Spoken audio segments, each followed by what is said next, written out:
Hello friends, good morning all of you. चलिए हम बात करते हैं 2024 का हाई स्कूल का जो यूपी बोर्ड का पेपर है सामाजिक विज्ञान, इसके बारे में हम चर्चा करते हैं।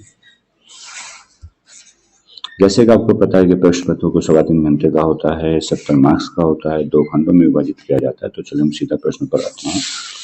बहुविकल्पीय प्रश्न में सबसे पहला प्रश्न है, वियना की संधि कब हुई थी? वियना की संधि 1848 में, 1815 में, 1834 में या सन 1900 में। तो इसका option B is the correct answer है। 1815 में वियना की संधि हुई थी, जिसके द्वारा राज्यों ने मिलकर के, रूस, ऑस्ट्रिया, इन्होंने मिलकर के क्या किया था, नेपोलियन को हरा दिया था। तो यहाँ पे पूछा जाता है नेपोलियन की हार कब हुई थी? वह भी 1815 में हुई थी। अगला प्रश्न है, हिंद स्वराज पुस्तक के लेखक कौन है? तो हिंद स्वराज पुस्तक के लेखक महात्मा गांधी जी है। ऑप्शन है is the correct answer. Next प्रश्न है, थोड़ा जल्दी जल्दी करते हैं जिससे आपका समय कम से कम लगे। नेक्स्ट प्रश्न है आपका, रिंडरपेस्ट क्या है? तो रिंडरपेस्ट मवेशी की बीमारी से संबंधित है। रिंडरपेस्ट का संबंध किससे? मवेशियों की बीमारी से है। अगला प्रश्न, गुमास्ता कौन है? गुमास्ता अंग्रेज सरकार के द्वारा ऐसे अधिकारी थे, ऐसे कर्मचारी थे जिनको बुनकरों पर नियंत्रण करना था। तो यहाँ पे हो जाएगा ऑप्शन सी करेक्ट, वेतनभोगी कर्मचारी। अगला प्रश्न है, गुलामगिरी पुस्तक के लेखक कौन है? तो गुलामगिरी पुस्तक के लेखक हैं वो है ज्योतिबा फुले।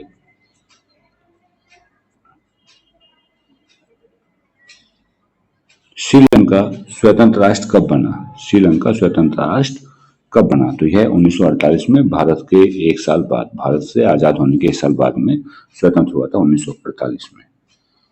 भारत में विकेंद्रीकरण हेतु किया गया संवैधानिक प्रावधान। तो भारत में जो 42वां संविधान संशोधन हुआ था 1978 में, उसमें किया गया था यह कि स्थानीय स्वशासी निकायों को संवैधानिक दर्जा और नियमित चुनाव, जो स्थानीय लोकल चुनाव होते थे उनको संवैधानिक दर्जा प्रदान किया गया था। तो यह है आपका संवैधानिक प्रावधान जो लोकतांत्रिक विकेंद्रीकरण के लिए किया गया था।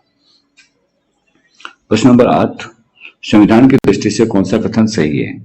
तो यहाँ पर आपका ऑप्शन सी सही हो जाएगा, धर्म के आधार पर भेदभाव का अभाव। भारत क्या एक धर्मनिरपेक्ष राज्य है, तो जहाँ धर्मनिरपेक्ष राज्य है वहां पर धर्म के आधार पर भेदभाव नहीं किया जाता। अगला प्रश्न है, सबसे बड़ा लोकतांत्रिक देश कौन सा है? तो जैसे कि आप सभी जानते हैं भारत ही सबसे बड़ा लोकतांत्रिक देश है। Option A is the correct answer. एक दलीय व्यवस्था किसे बढ़ावा देती है? तो एक दलीय व्यवस्था अधिनायकवादी व्यवस्था को बढ़ावा देती है। श्वेत क्रांति का संबंध किससे है? श्वेत क्रांति का संबंध दूध क्रांति से है। गेहूं उत्पादन हरित क्रांति, मत्स्य उत्पादन नीली क्रांति।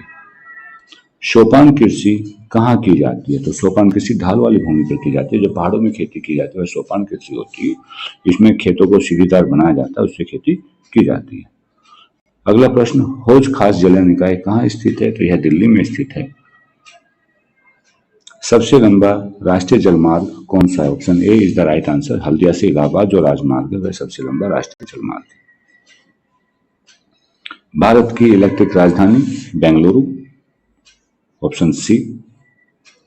अंतरराष्ट्रीय व्यापार को उदार बनाने का उद्देश्य किसका है? डब्ल्यूटीओ का, वर्ल्ड ट्रेड ऑर्गेनाइजेशन, विश्व व्यापार संघ। राष्ट्रीय उपभोक्ता दिवस कब मनाते हैं? राष्ट्रीय उपभोक्ता दिवस 24 दिसंबर। कब मनाते हैं? 24 दिसंबर को हम सेलिब्रेट करते हैं। वर्ष 2017-18 में द्वितीय क्षेत्र में कितने प्रतिशत श्रम को रोजगार प्राप्त था? Option D is the right answer, 25%।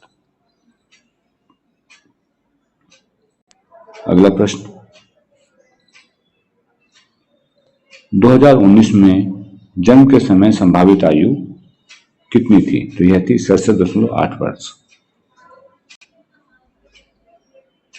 2012 में प्रति 1000 ग्रामीण परिवारों में कितने प्रतिशत परिवारों के साख का स्रोत, यानी कि जो वो लोन लेते थे, वो लोन व्यावसायिक बैंक से लेते थे, वो है 25%। केवल 25% लोग ही बैंक से लोन ले पाते थे। ये आपके लॉन्ग प्रश्न हैं जो आपको आते हैं, इन्हें आप अच्छे से याद कर लेंगे। अभी हम बात करते हैं यहाँ पर लॉन्ग प्रश्न। यदि आप कहेंगे तो उस पर वीडियो हम बाद में बना देंगे, आपको कमेंट में बताना पड़ेगा कि आपको लॉन्ग प्रश्न पर वीडियो की आवश्यकता है। चलिए कुछ मानचित्र में आते हैं। तो वह जनपद जहां चोरी चोरा की घटना घटी, तो चोरी चोरा की घटना किस जनपद में घटी? चोरी चोरा एक जगह का नाम है, तो यह घटी थी गोरखपुर, जो उत्तर प्रदेश में स्थित है। जलियांवाला बाग की घटना सभी को पता है अमृतसर में हुई थी।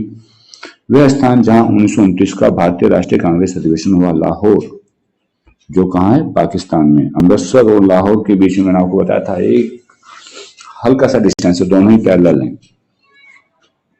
वह स्थान जहां से असहयोग आंदोलन की शुरुआत हुई थी, तो यहाँ पर उत्तर प्रदेश आ जाएगा। उत्तर प्रदेश से ही असहयोग आंदोलन की शुरुआत हुई थी।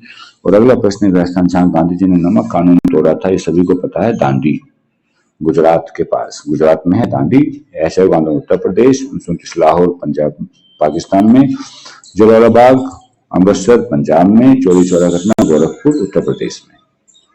चलिए अगला है, वह भारत में स्थित एक आणविक संयंत्र का नाम। तो भारत में स्थित आणविक संयंत्र यानी कि परमाणु ऊर्जा केंद्र कहां पर है, नरोरा बुलंदशहर उत्तर प्रदेश।